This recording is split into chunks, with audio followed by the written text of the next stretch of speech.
चंदाकडे जाऊन येईपर्यंत ना कुणालाही तीर मात्र सांगण्याचा प्रयत्न करू नकोस. तुम्ही समजून घ्या. कागडी मी अवघ्यात होती हो, परक्याची मुलगी होती. तुम्हाला तशी काही हात नाही देणार हो. तुम्ही समजून घ्या. आणि काय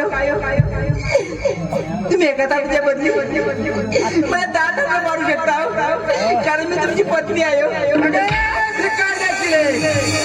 आणि म्हणे एका थापडीच्या बदल्यात 10 थापड्या मारा. अगं पिका देखील म्हणूनच मी तुझ्या सोबत लग्न केलाय. अगं संसार थाटण्यासाठी नव्हे. आणि आज फक्त पावाचीचा खडला समाज. आणि हे बघ मी त्या चंदाकडे जाऊ येईपर्यंत ना कुणालाही तीर मात्र सांगण्याचा प्रयत्न करू नको.